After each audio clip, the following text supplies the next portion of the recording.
자, 그러면 오늘은 김광석 소장님과 함께 네. 미국의 지금 관세전, 미국발 관세 전쟁, 트럼프발 관세 전쟁이 과연 어떤 영향을 미칠지, 특히 이거 미국 저러다가 자기네만 오히려 독박 쓰는 거 아닌가 이런 생각하시는 분들 계실 텐데 네. 그 부분 한번 집중적으로 여쭤보도록 하겠습니다. 어서 오십시오. 어서 오세요. 안녕하세요. 네, 반갑습니다. 반갑습니다. 네, 오랜만에 뵙습니다.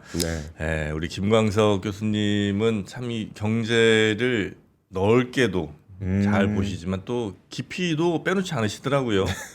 감사합니다. 고추 세워야 되니까. 네.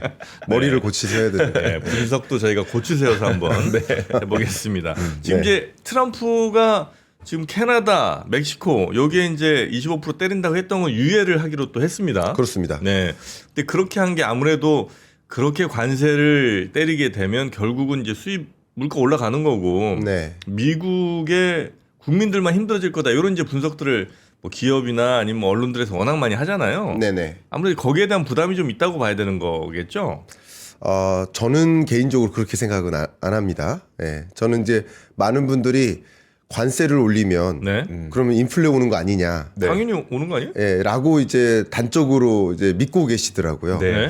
근데 저는 개인적으로 다른 생각을 합니다. 전혀 다른 의견을 가지고 있습니다. 아, 그렇습니까? 그러니까 왜냐하면 기본적으로 많은 분들이 이런 식으로 관세 전쟁이 펼쳐지면 대공황 오는 거 아니냐, 세계 경제 위기 오는 거 아니냐라고 주장하면서 네. 근데 관세 전쟁을 펼치면 인플레 온다라는 말 자체가 대치된다는 거죠. 그러니까 공황이 오면은 사람들이 소비를 안 할 텐데 인플레가 올라가는 소비 게 안 하고 기업들이 네. 투자 안 하는 게 대공황인 겁니다. 인플레가 나올 수 그런데 없는 인플레가 나온다는 것은 이게 서로 배치되는 거죠. 상충됩니다. 아니지. 예, 예. 아니죠.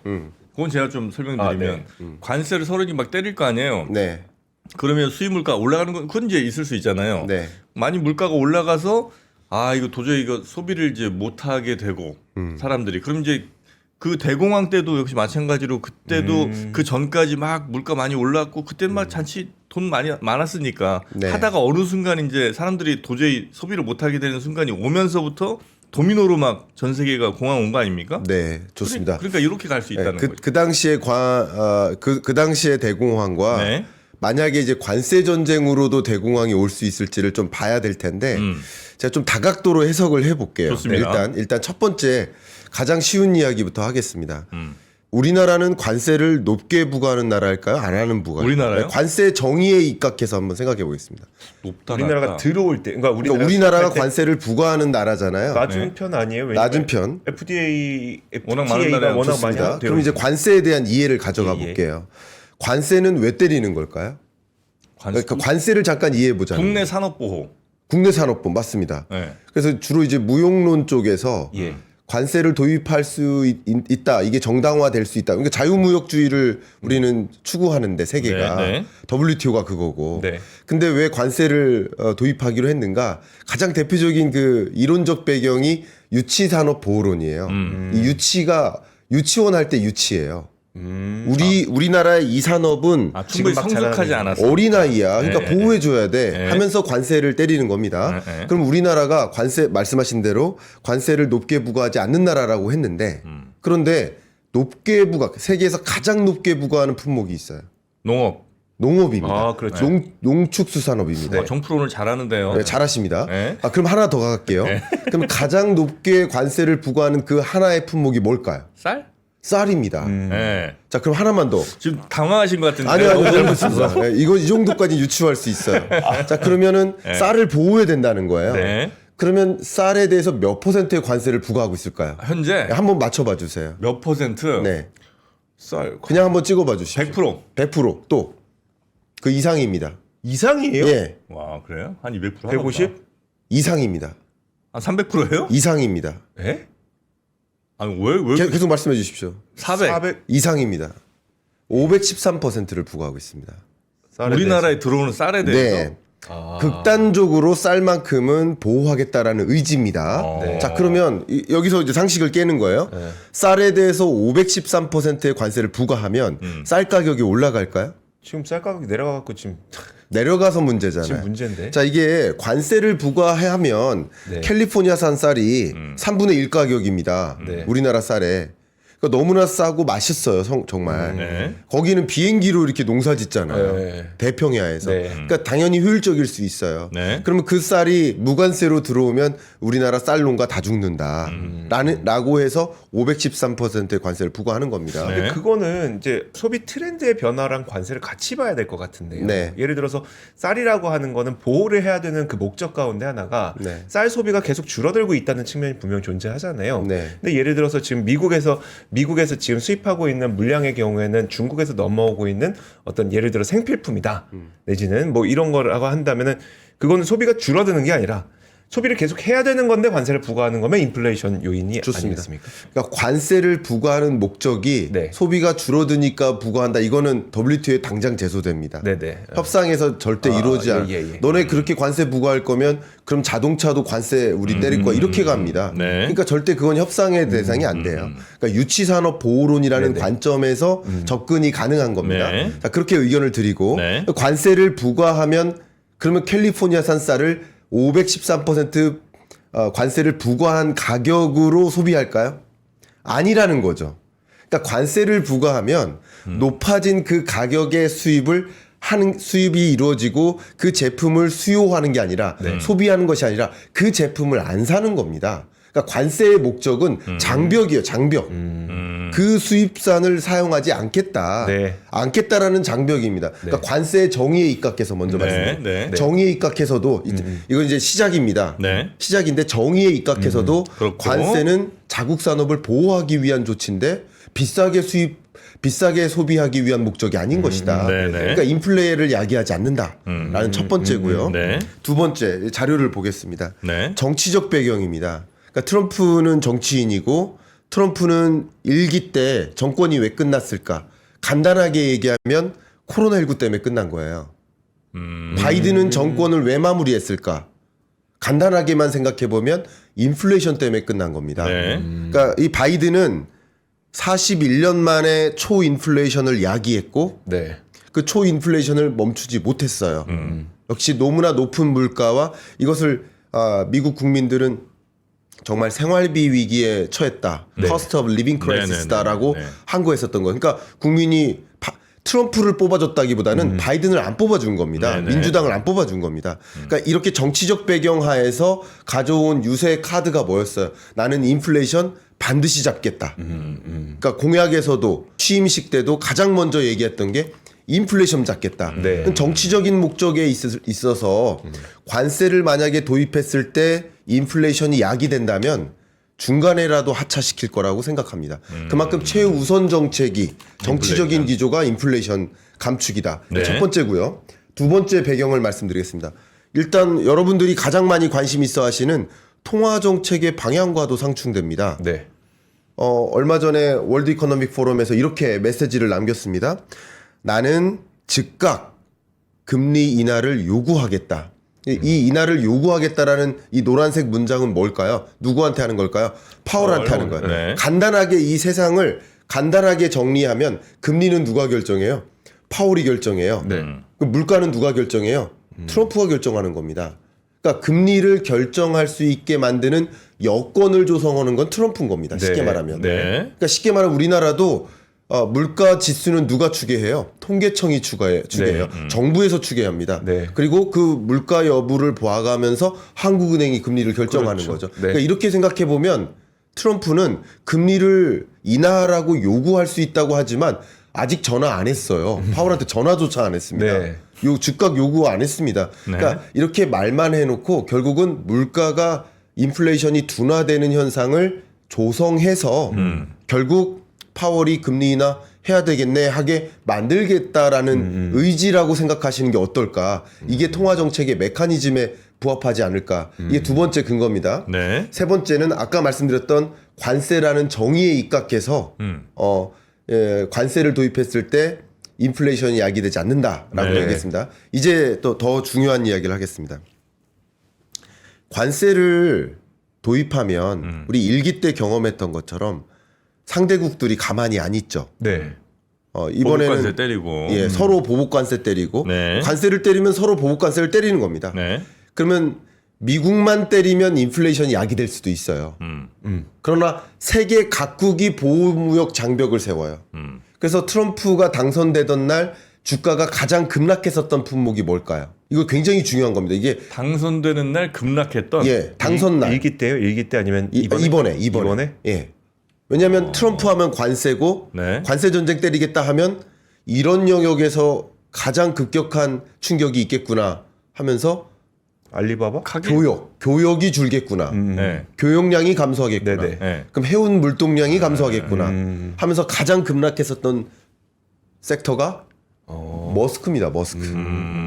해운 물동량이 감소. 네네네. 자, 이게 무슨 이야기냐면 여러분이 예상하듯이 세계적으로 보호무역 조치를 단행하면 관세 말고 비관세 장벽도 마찬가지지만 네. 그런 것들을 서로 간의 장벽을 높여 세우면 서로 간의 수입을 안 하겠다라는 조치고 네. 그러면 세계 많은 기업들이 어떻게 할까요? 신규 투자를 단행할까요? 안 합니다. 네. 그리고 이런 불확실성 하에서는 신규 투자를 당연히 안 합니다. 네. 기업들은 상황을 봐가면서 이 불확실성이 해소될 때 신규 투자를 합니다. 네. 굉장히 중요한 거고요. 네. 그리고 역시 가게들도 이렇게 관세가 부과된 품목은 소비 안 해요. 상대적으로 저렴한 물건을 소비해요. 찾아다니고. 그리고 신규 투자가 위축되면 고용이 위축되겠죠. 네. 이게 서로 간에 관세를 도입하는 그런 보복 조치를 단행하는 과정에서는 세계 교역량이 GDP에서 차지하는 비중이 줄겠죠. 바로 이 그래프입니다. 한번 보십시오. 그러니까 경기가 안 좋을 때 글로벌 금융위기 이후에 교역량이 GDP에서 차지하는 비중이 줄어왔어요. 그러니까 세계 GDP에서 세계 교역량이 차지하는 비중. 네. 그 비중이 줄어왔어요. 근데 IMF도 이 트럼프 시대에는 그게 더 추세적으로 줄겠다라고 전망을 하고 있습니다. 네. 그러니까 주는 이유는 이것은 이제 다른 것을 빗대어서 비교를 했지만 전쟁처럼 그 블록 간에는 블록 내에서 그리고 네. 블록 간에 교역량이 감소할 거라는 것을 추정한 건데 네. 그러니까 미국과 우호적인 관계에 있는 나라들끼리도 교역량이 감소하겠지만 네.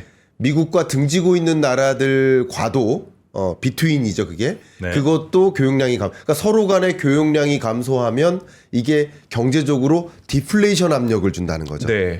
그래서 관세 전쟁은 오히려 세계 경제를 여러분들이 우려하실 만한 대공황 오는 거 아닌가? 세계적으로 경기를 둔화시키는 요인이 아닌가? 기업들이 신규 투자를 안 하는 거 아닌가? 소비를 전반적으로 둔화하게 만드는 게 아닌가? 이게 결과적으로는 경기 둔화 압력인 거죠.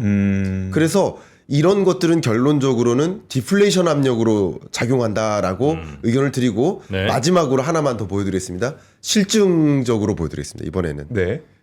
일기 때 트럼프 일기 때 관세 전쟁 펼쳤지 않습니까? 네. 네. 그때 어땠었는지를 보겠습니다. 이게 18년부터 20년 동안 트럼프 일기 때 미국 물가 상승률 추이입니다. 네. 2% 언더로 떨어지죠. 2018년부터 18년부터 20년까지. 그러니까 2020 관세를 네, 도입한 네, 게 네. 18년입니다. 네. 17년부터 정권이고요. 추세적으로 물가 상승률의 레벨이 다운됩니다. 그러니까 관세를 높였을 때 높아진 물건을 소비하는 게 아니라 네. 소비를 안 한다. 안 한다예요. 위축된다는 거예요. 네. 어깨를 움츠린다는 거예요. 네. 그리고 경기도 둔화되고요. 경기가 안 좋았거든요. 네. 그러면 실증적 검토에서 제가 미국 물가 보여드렸고 중국 물가는 제가 안 갖고 왔지만 네. 중국 물가 상승률도 당시에 4%대에서 2, 3%대로 레벨이 떨어집니다. 중국도 보복 관세 중국도. 하니까. 네. 그리고 마지막 하나 우리나라는 어떨까? 우리나라도 떨어집니다. 2018년부터 20년까지 저도 그 당시에 예를 들어서 TV에 뭐 100분 토론합니다. 와서 토론해 주세요. 그럼 주제가 뭡니까? 한국 디플레이션 오는가? 그 주제였습니다. 여러분 기억하실 겁니다. 네. 18, 19, 20년 동안 우리나라 물가 상승률이 이렇게 마이너스를 기록했었어요. 우리나라 역사적으로 가장 낮은 물가를 기록했었던 게 바로 무역전쟁 기간이었습니다. 아, 그래요? 예. 그러니까 실증적으로도 그렇고 제가 이 단기간의 실증 말고도요. 네. 장기간에 걸쳐서도 글로벌 관세율이 높아지는 구간이 있고 글로벌 관세율이 낮아지는 구간이 있는데 네. 글로벌 관세율이 높아지는 구간에는 하나같이 경기가 둔화됐고 네. 하나같이 물가 상승률이 둔화됐습니다. 그러니까 우리 필립스 커브를 연상해 보세요. 이게 역의 관계죠. 실업률과 물가 상승률, 인플레이션과 실업률이 역의 관계에 있어요. 그러니까 네. 쉽게 말하면 경기가 둔화되는 압력이 작용되면 인플레이션은 둔화되는 것이고 경기가 호조세를 보이면 인플레이션 이건 너무 기초적인 왜곡된 그냥 저만의 상상인데 그러면은 지금 트럼프는 경기를 그러니까 관세를 통해서 경기를 둔화시켜서 금리를 인하하도록 만든다. 요런 그 시나리오가 가능하단 말씀이신가요? 그거는 좀 개인적으로는 관세를 통해서 인플레이션을 잡겠다라기보다는 관세를 도입해도 인플레이션을 자극하지 않게 할 수 네. 있다라는 믿음이 있다고 생각하고요. 네. 그리고 또 한 가지 마지막 하나만 들으면 지금까지 보여드렸던 거 말고 테크니컬한 이유도 있습니다. 네. 일기 때도 그랬고요. 지금도 그러겠지만 이게 결국 관세를 도입하는 목적이 뭡니까? 막아요, 막아. 네. 네. 그렇죠. 미국 우선주의예요. 네. 네. 근데 관세를 도입해서 인플레이션을 야기하고 관세를 도입해서 미국 국민들이 너무나 높은 물가에 허덕이게 만들고 수입업체들이 부담을 갖게 만든다면 마가라는 그 원칙에 부합합니까? 안 해요. 네. 그래서 이미 테크니컬하게도 일기 때도 이거 관세 도입하면 우리 수입업체 죽습니다. 절대 우리는 좀 빼주세요. 요청하면 다 빼줬습니다. 일기 때도요. 테크니컬하게도 결국 관세를 도입해서 관세는 뭡니까? 협상 카드예요. 여러분 네. 생각하세요. 협상 카드고 우리가 원하는 걸 들어주면 네. 안 해줄게. 지금 이번에도 유예해 준 게 멕시코가 뭐 그 병력을 국경에 네. 배치를 한다고 했지 않았습니까? 요구 사항을 들어줬네. 그럼 유예해 줄게. 협상 카드일 것이지 우리가 원하는 걸 들어줄 경우 굳이 관세를 도입하지 않을 수도 그렇겠죠. 있다. 네. 계속 협상 카드로서 쓰는 것이다. 네, 그러니까 네. 관세는 협상 카드였다. 이게 핵심입니다. 그리고 정말 관세를 도입해서 물가가 올라갈까? 네. 이 관세를 도입하면 물가가 올라간다는 주장은 어디서 제기됐을까요? 처음에 어디서요? 어디서 제기를 했을까요? 근데 상식적인 그냥 판단 아닐까요, 그거는? 아닙니다. 유세 기간 동안 네. 트럼프가 바이든을 공격해 왔어요. 아까 제가 정치적 이슈 설명드린 것처럼 예. 바이든은 어떤 인물이다? 여러분에게 고물가와 고금리를 안긴 인물이다. 예. 그렇기 때문에 바이든이 정권을 유지하면 여러분 인플레이션에서 벗어날 수 없다. 전쟁도 못 끝낸다. 고금리에서 계속 맴돈다. 내가 당선이 되면 인플레이션 잡겠다. 네. 금리 낮춰주겠다. 전쟁 끝내주겠다. 이게 유세 현장에서 예, 이야기예요. 예. 근데 유세 현장에서 바이든을 그렇게 공격하니까 민주당 측에선 뭐라고 또 주장했을까요? 관세 높이니 인플레이션 온다. 트럼플레이션 온다. 이건 민주당 쪽 주장이라는 그쪽 거군요. 주장이었고요. 그리고 그쪽 주장을 주로 받아주는 언론사들이 있죠. 네. 미국의 주류 언론사들이 다 민주당 편이에요. 트럼프를 싫어합니다. 네네네. 그 언론사들의 언론을 우리나라는 그냥 복사해서 붙여넣다시피 기사가 나간 거라고 네. 저는 유추를 합니다. 정말 관세를 도입하면 인플레이션이 올까? 우린 일기 때가 있는데 제가 실증적으로 보여드렸잖아요. 네. 일기 때가 있는데도 정말 인플레이션이 왔었는지 보신다면 저는 오히려 관세를 부과하면 경기 하방 압력으로 작용하고 네. 세계 경제를 더 저성장으로 만들고 그러면 전반적으로 글로벌 인플레이션이 둔화된다. 우리 상식적으로 물가는 가격이잖아요. 네. 네. 국제 유가가 한번 생각해 보세요. 오펙 플러스에서 감산 조치하겠다. 네. 그러면 국제 유가가 올라가야 될 텐데 안 올라갈 때가 많았어요. 네. 왜냐하면 그만큼 경기가 안 좋아서 수요가 둔화되는 게 더 심하니까 같이 봐야 됩니다. 네. 네. 같이 봐야 되고 그런 관점에서 인플레이션을 네. 허용하지 않을 것이다. 트럼프는 저는 그렇게 의견을 갖고 또 있습니다. 상당 부분은 이제 고개가 많이 끄덕여지긴 하는데 만약에 네. 근데 우리가 반대 경우를 생각해 볼 때 그러니까 싼 물건이 막 들어왔을 때 그러면 물가가 올라가냐면 지난 미국의 한 10여 년 동안 물가를 그래도 안 올라가게 계속 잡아준 게 제가 이제 듣기로는 중국의 싼 저가 제품들이 많이 들어오면서 예를 들어 바가지 하나에 원래 우리 $10 주고 샀었는데 중국에 $1짜리 들어오니까 설령 2개 산다 하더라도 하나 쓸 걸 2개 쓴다 하더라도 그래도 $2로 줄어든 거잖아요. 네네. 그러니까 물가가 그렇게 1, 2% 정말 미국 정부가 올리려고 해도 안 오르는 수준까지 거의 제로까지 간 거 아니에요. 네네. 그러니까 싼 제품이 막 들어오면 물가가 올라가는 게 아니라 그대 더 낮아지거나 유지된다면 그 반대의 경우 그러니까 싼 물건이 아닌 비싼 물건으로 들어오게 되면 물가가 오른다고 생각할 수는 있을 것 같긴 합니다. 이 물건의 가격을 결정짓는 변수가 하나만 있는 건 아닙니다. 그 부분 네. 저도 굉장히 공감합니다. 예. 그러니까 관세를 올렸을 때 즉각 인플레이션이 야기될 수 있는 인플레이션을 피할 수 없는 품목들은 분명히 있습니다. 네. 가장 대표적으로 캐나다로부터 에너지에 대해서 관세를 부과하면 에너지 가격이 올라갈 여지가 분명히 네. 있죠. 그러니까 당연히 저는 물가를 일정 부분 자극하는 효과도 있다고 생각합니다. 그러나 그런 효과와 더불어서 네. 하방 압력을 주는 효과도 같이 있다는 거예요. 그게 어떤 힘이 더 크느냐. 네. 상방 압력도 있고 하방 압력도 있지만 사실 하방 압력이 더 크다라는 거죠. 여러분들 관세 전쟁 도입한다고 해서 어제 주가에 반영되고 자산 요구가 나타나고 그러면 소비하겠습니까? 그러니까 여러 가지 것들을 같이 고려해보면 관세를 도입했을 때 인플레이션을 야기하는 효과도 일부분 있겠지만 네. 그건 일시적이거나 지엽적일 것이고 그 광범위한 범위 세계의 인플레이션 관점에서 네. 글로벌 원자재 가격 관점에서 생각해보면 네. 전반적으로 하방 압력이 저는 더 크다라고 네, 생각을 네. 하고 있습니다. 그리고 이제 말씀 주신 것 중에 이 관세라는 거 트럼프의 특히 관세는 아마도 협상용일 가능성이 높다는 거에 저 굉장히 많이 이제 공감을 좀 하는데 네. 이제 다른 나라들은 그럴 것 같긴 해요. 특히 유럽이든 뭐 저 캐나다나 뭐 이런 데들은 네. 중국에도 그럴 것이냐는 이건 좀 헷갈리거든요. 네. 중국과도 관세가 이게 협상용일지 아니면 중국에는 진짜로 매길지. 네. 혹시 중국에도 이건 협상용일 가능성이 높다고 보세요? 저는 중국은 협상력이라고 생각하지는 않습니다. 중국에 중국은- 매기는 거는 중국은 우리 일기 때도 경험을 모두 하셨지만 네. 중국과는 정말 말 그대로 패권 전쟁을 벌이겠다라는 것이고 그 패권 전쟁의 유형이 얼마 전에 딥스크 사태로 불거진 기술 패권 전쟁도 있고 네. 무역 패권 전쟁도 있고 경제 패권 전쟁도 있고 또 통화 달러 패권 전쟁도 있고 이런 여러 가지 관점에서 중국을 뭐 2인자로서 허용하지 않겠다라는 네. 의지는 트럼프가 갖고 있는 정책 방향입니다. 네. 그러니까 그것에 부합하기 때문에 네. 캐나다와 멕시코랑은 좀 다르죠. 캐나다, 멕시코는 괘씸한 거죠. 내가 중국을 때리고 있는데 왜 우회 수출을 허용하고 있어?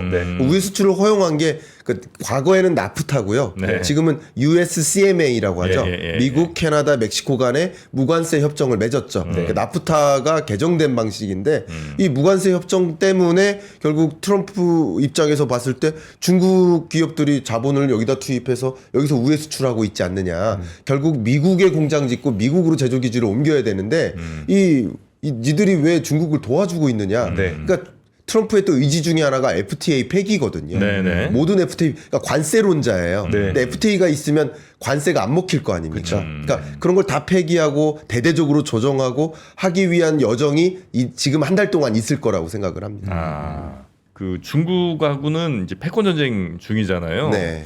근데 중국은 또 미국의 가장 큰 채권, 그러니까 미국의 채권을 가장 많이 갖고 있는 나라가 또 중국 아니겠습니까? 네. 중국이 할 수 있는 몇 가지 중에 하나가 그 채권으로 혹시 장난질이면 좀 그런가? 하여튼 뭐 뭔가 이렇게 전략적으로 네. 그걸 운용할 가능성이 혹시 있나요? 충분히 있죠. 충분히 이온이 있다. 네, 이건 충분히 있고요. 네. 저는 채권 말씀하신 채권도 하나 있죠. 네. 채권도 하나 있지만 저는 더 강력한 건 바로 원자재, 히토류, 갈륨, 네.